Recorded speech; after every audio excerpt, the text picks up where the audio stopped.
Hello and welcome to House News. In this episode, we'll present you the latest information coming from the House of Representatives of Indonesia. And now, let's see the headlines for today. BKSAP of the House encourages youth participation in parliamentary diplomacy, encouraging their engagement and valuable contributions. Israeli military aircraft conducted a violent bombardment targeting the surroundings of the Indonesian hospital located in the northern part of the Gaza Strip. The conflict between Israel and the Palestinian militant group Hamas continues to escalate. More than 10,000 lives from both countries have become casualties. El Nino and the current geopolitical tension have an impact on the rise in prices and the limited availability of global food stocks. Several countries even take policy to stop the food export.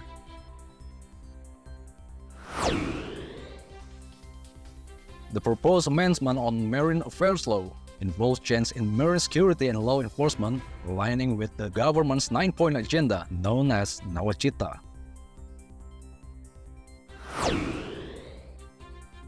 The General Election Commission has set the campaigning period for the upcoming elections at 75 days, from November 28 to February 10, 2024.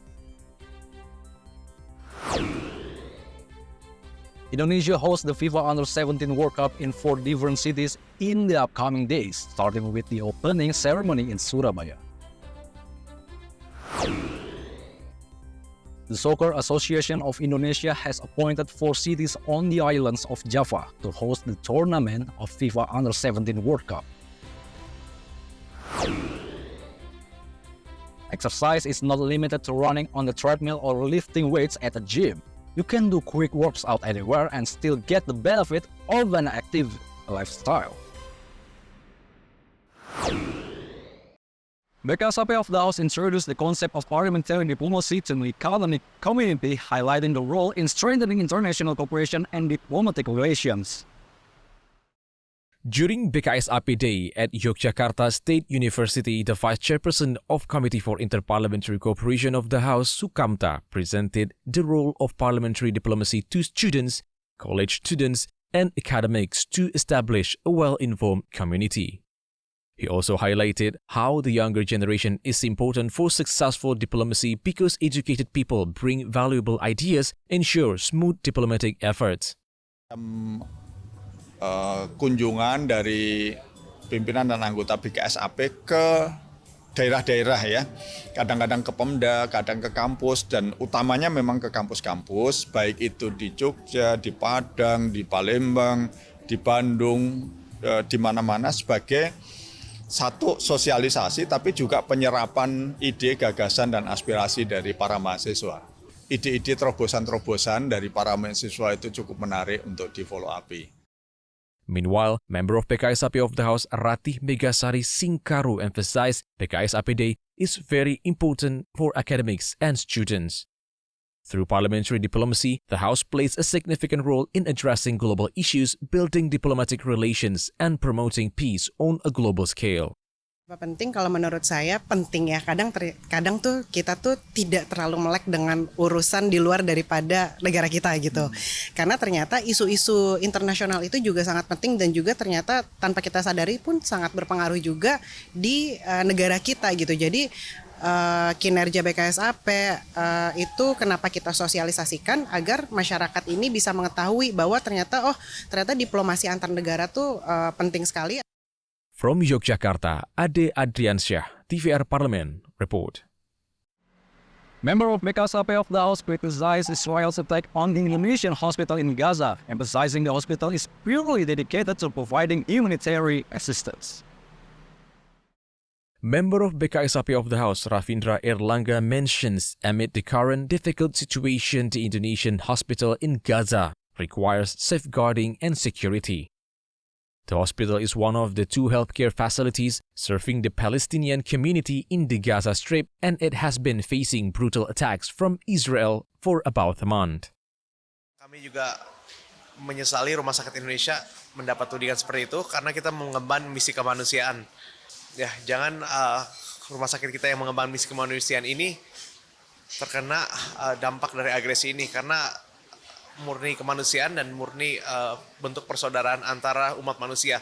Karena harus diingat juga di Gaza itu ada kaum Muslim, kaum Kristiani, kaum agama beragama lainnya yang semuanya terdampak. Jadi mohon agar tempat-tempat seperti itu terus dilindungi, dijauhkan dari konflik, dan mohon agar tidak ada lagi perusakan fasilitas-fasilitas penting, karena di Gaza sendiri banyak fasilitas-fasilitas yang penting buat masyarakat yang sudah mengalami kerusakan. The Indonesian Foreign Ministry responded to Israel's accusations that the Indonesian hospital is being used as a base for the Palestinian resistance group Hamas and claimed the hospital is a facility built by Indonesians fully for humanitarian purposes and to serve the medical needs of Palestinians. Rifki and Ferdi, TVR Parliament, report. Through both the government and parliament, Indonesia continues to affirm its support for resolving the ongoing tension in Palestine and Israel conflict. Vice Chairperson of BKSAP of the House Sukamta mentioned the Committee for Interparliamentary Cooperation of the House as one of the complementary organs of the House plays an important role in conducting diplomatic functions. The committee will continue to engage in multi-track diplomacy in international forums to stop the war in the Gaza Strip. The ongoing conflict between Israel and Palestine needs to be resolved immediately. This conflict has the potential to trigger increased tensions among neighboring countries, potentially leading to an open war. Yang tersisa masih dijajah itu Palestina, maka menjadi kewajiban konstitusional kita untuk membantu mendorong agar penjajahannya itu segera selesai, bangsa Palestina sedang merdeka, apalagi sekarang sedang perang gitu. Nah, di IPU kami berusaha untuk memasukkan tema penghentian perang di Gaza. Di PBB, pemerintah juga bergulat di Dewan Keamanan dan seterusnya. Itu yang kita diskusikan dengan mahasiswa di samping peran-peran keparlemenan. Furthermore, Sukamta added, despite Indonesia not being directly engaged in the Israel-Palestine conflict, the efforts to promote peace can have a beneficial impact not only on the specific conflict in the Middle East, but also on the broader stability of regional and international security. The consistent stance against colonialism and occupation is in line with the mandate of Indonesia's 1945 Constitution and its preamble. From Yogyakarta, Ade Adriansyah, TVR Parliament, report. Don't go anywhere because we'll have some more interesting news right after the break.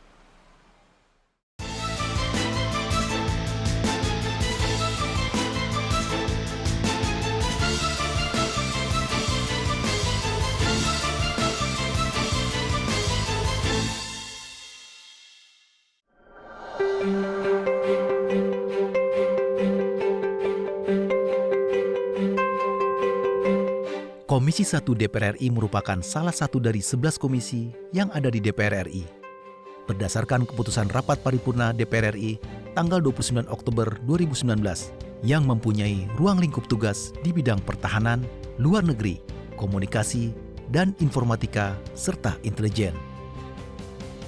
Pada periode 2019-2024, Komisi 1 DPR RI dipimpin oleh 5 orang pimpinan komisi yang terdiri dari 1 orang ketua dan 4 wakil ketua komisi, serta anggota Komisi 1 DPR RI dengan komposisi sebagai berikut. 10 anggota dari fraksi Partai Demokrasi Indonesia Perjuangan, 6 anggota dari fraksi Partai Golkar, 6 anggota dari fraksi Partai Gerindra, 5 anggota dari fraksi Partai Nasdem, 5 anggota dari fraksi PKB, 4 anggota dari fraksi Partai Demokrat, 4 anggota dari fraksi PKS,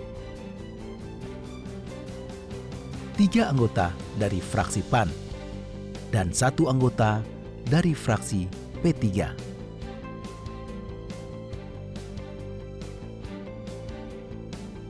Dalam menjalankan tugas dan fungsinya dalam ruang lingkup pertahanan, luar negeri, komunikasi dan informatika dan intelijen, Komisi 1 DPR RI dibantu oleh bagian Kesekretariatan Jenderal yang terdiri dari Kepala Bagian Sekretariat Komisi, Kepala Subbagian Rapat, Kepala Subbagian Tata Usaha, dan staf Sekretariat Komisi 1.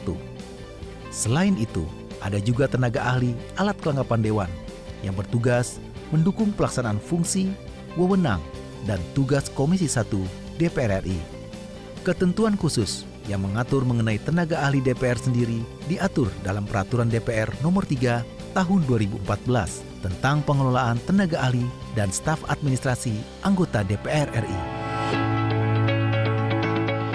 Sesuai dengan ruang lingkup tugasnya, Komisi 1 DPR RI bermitra dengan Kementerian Pertahanan, Kementerian Luar Negeri, Kementerian Komunikasi dan Informatika, Tentara Nasional Indonesia, Badan Intelijen Negara, Lembaga Ketahanan Nasional, Dewan Ketahanan Nasional, Komisi Penyiaran Indonesia, Komisi Informasi Pusat, Lembaga Penyiaran Publik Televisi Republik Indonesia, Lembaga Penyiaran Publik Radio Republik Indonesia, Dewan Pers, Perum LKBN Antara, Lembaga Sensor Film, Badan Keamanan Laut, dan Badan Siber dan Sandi Negara.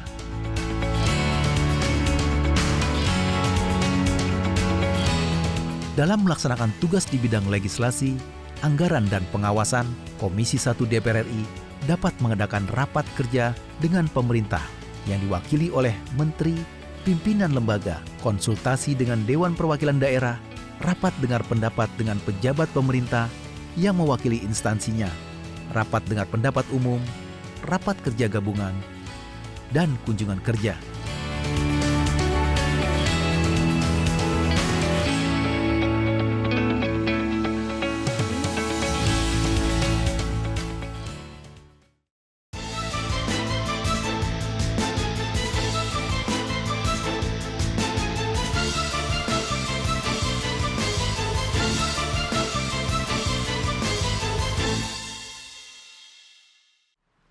The House urges the government to create effective import and export policy to maintain food price and supply domestically.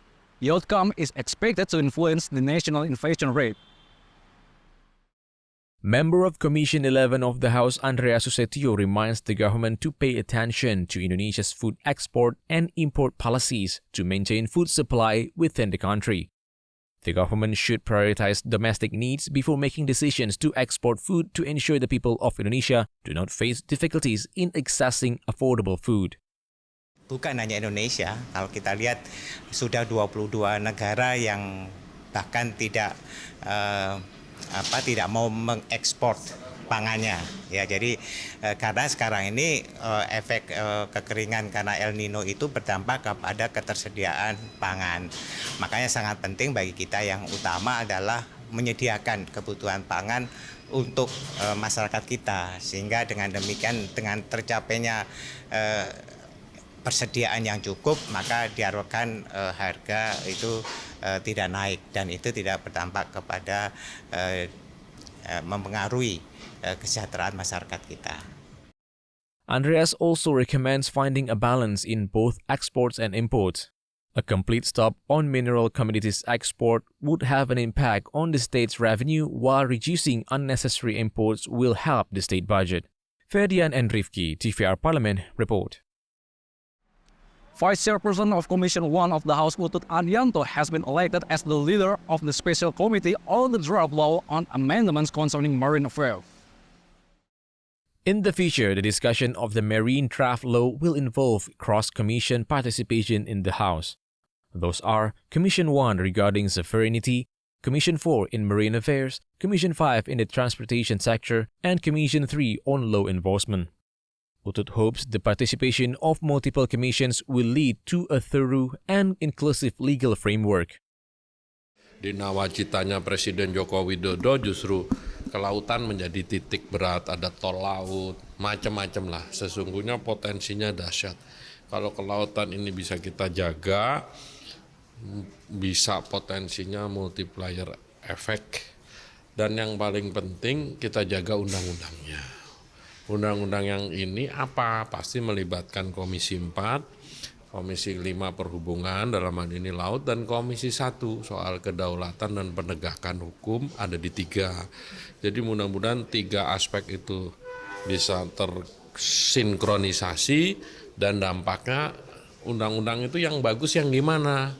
Yang bisa dijalankan dengan mudah. Furthermore, Utut emphasizes the amendment to the marine law is due to the high level of illegal fishing activities in Indonesian waters. Therefore, the governance and distribution of duties and functions among law enforcement institutions need to be rearranged to ensure the security and sovereignty of Indonesian waters are well maintained. Andini and Arif, TVR Parliament report. Commission 2 of the House invites all stakeholders to contribute to ensuring the peaceful, safe, and fair general election. The Commission also emphasized to follow the set rules of the 2024 elections.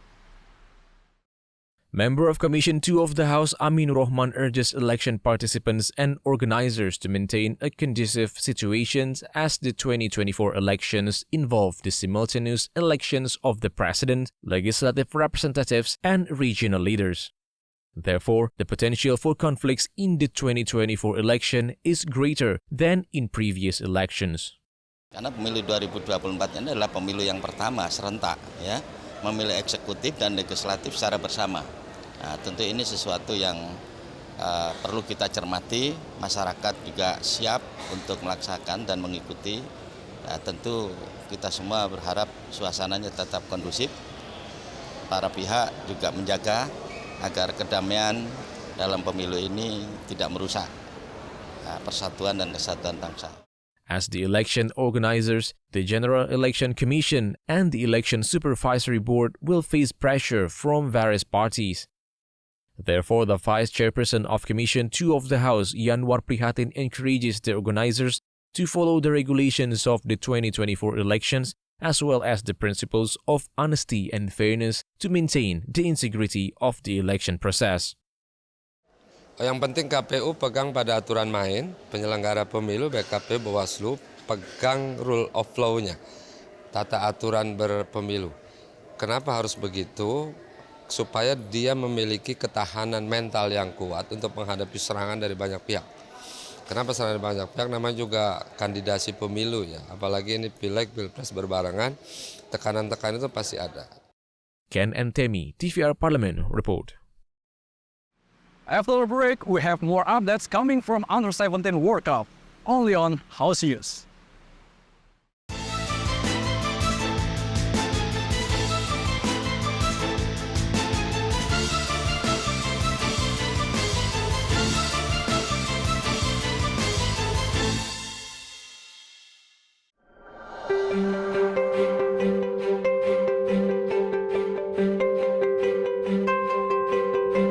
Komisi 5 DPR RI merupakan satu dari 11 komisi di DPR RI yang berdasarkan keputusan Rapat Paripurna DPR RI tanggal 22 Oktober 2019 mempunyai ruang lingkup tugas di bidang infrastruktur, transportasi, daerah tertinggal, dan transmigrasi. Pada periode 2019-2024, Komisi 5 DPR RI dipimpin oleh 1 orang ketua dari fraksi PDI Perjuangan dan 4 orang wakil ketua komisi yang terdiri dari 1 orang dari fraksi Partai Golkar, 1 orang dari fraksi Partai Gerindra, 1 orang dari fraksi Partai Nasdem, dan 1 orang dari fraksi Partai Persatuan Pembangunan. Sedangkan anggota Komisi 5 DPR RI berjumlah 51 orang dengan komposisi 11 orang dari fraksi PDI Perjuangan, 7 orang dari fraksi Partai Golkar, 6 orang dari fraksi Partai Gerindra, 5 orang dari fraksi Partai Nasdem, 6 orang dari fraksi Partai Kebangkitan Bangsa, 5 orang dari fraksi Partai Demokrat, 5 orang dari fraksi Partai Keadilan Sejahtera, 5 orang dari fraksi Partai Amanat Nasional, dan 1 orang dari fraksi Partai Persatuan Pembangunan. Dalam menjalankan tugas dan fungsinya dalam ruang lingkup infrastruktur, transportasi, daerah tertinggal, dan transmigrasi, Komisi 5 DPR RI dibantu oleh bagian kesekretariatan Komisi 5 yang terdiri dari 1 orang kepala bagian sekretariat komisi, 2 kepala subbagian, 7 orang ASN, 4 orang PPNPN, dan 1 orang protokol. Selain itu, ada juga tenaga ahli alat kelengkapan Dewan dan Badan Keahlian DPR RI yang terdiri dari peneliti dan legal drafter yang bertugas untuk mendukung pelaksanaan fungsi, wewenang, dan tugas dari Komisi 5 DPR RI. Berkaitan dengan ruang lingkup tugasnya, mitra kerja Komisi 5 DPR RI adalah Kementerian Pekerjaan Umum dan Perumahan Rakyat, Kementerian Perhubungan, Kementerian Desa Pembangunan Daerah Tertinggal dan Transmigrasi, Badan Meteorologi, Klimatologi, dan Geofisika, dan Badan Nasional Pencarian dan Pertolongan atau Basarnas.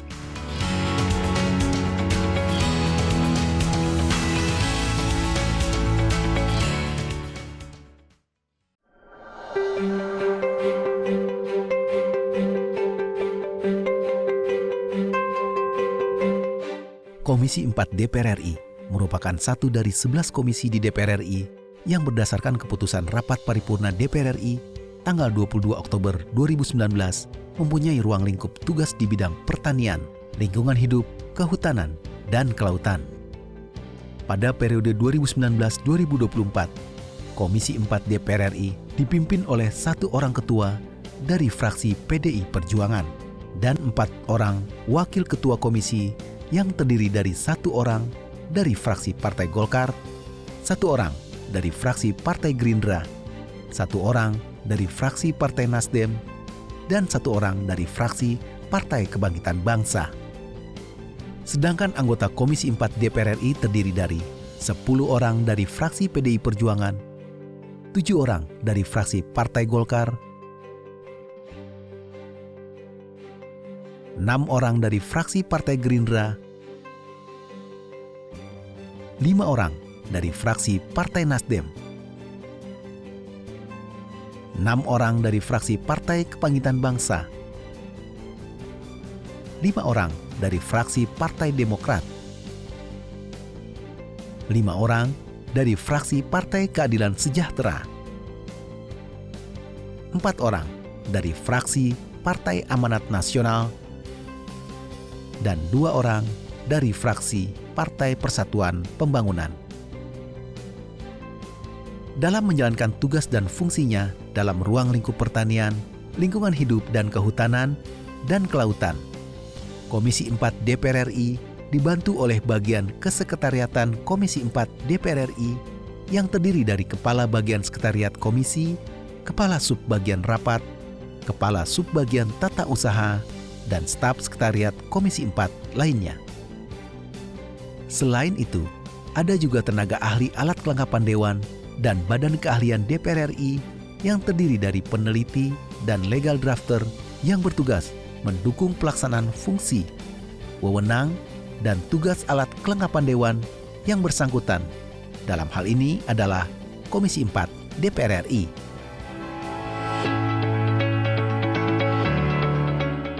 Sesuai dengan ruang lingkup tugas Komisi 4 DPR RI, bermitra dengan Kementerian Pertanian, Kementerian Lingkungan Hidup dan Kehutanan, Kementerian Kelautan dan Perikanan, Perumbulok, dan Badan Restorasi Gambut dan Mangrove atau BRGM.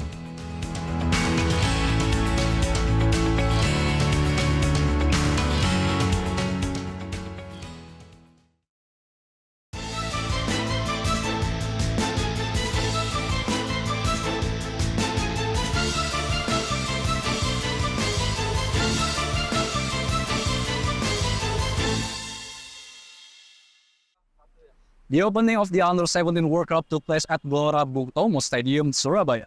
The ceremony was held before the kickoff of the Indonesian national team versus Ecuador. Under-17 World Cup officially opens in Gelora Bung Tomo Stadium, coincidence with the special moment of November 10.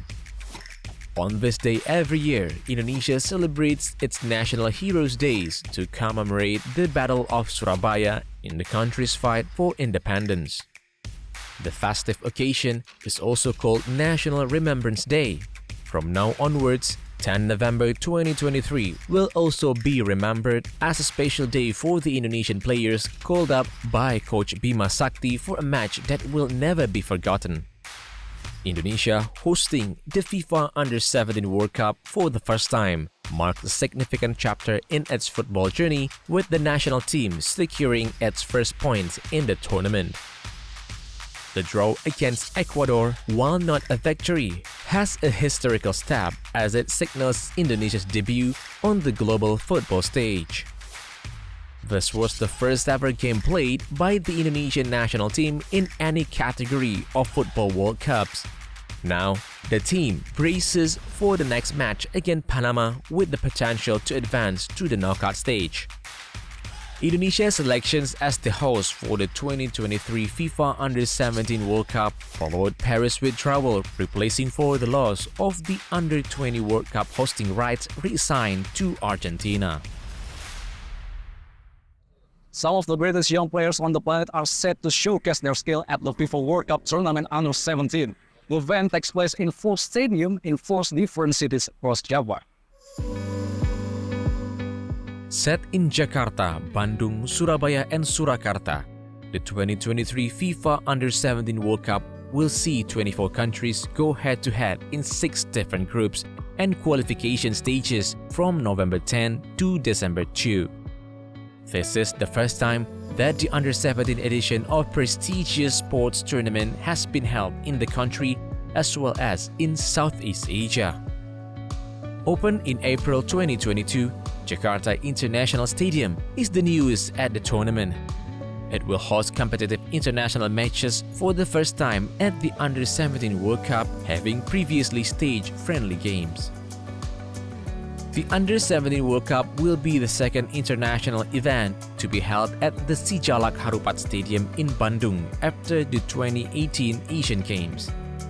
The stadium has been the home of local teams including Persib Bandung. Manahan Stadium, located in Surakarta City Center, will be the venue for the semi-finals, third-place match and final of the event.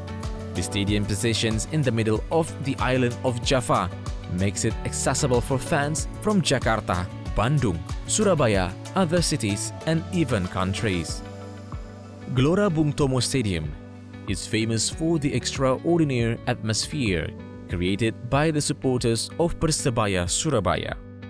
Indonesia plays the opening match of the Under-17 World Cup against Ecuador here. If you are feeling stiff and uncomfortable while working, there are exercises you can do without leaving your desk that will make you feel refreshed and healthier. If you work at a desk, you might find it difficult to stay active throughout the day.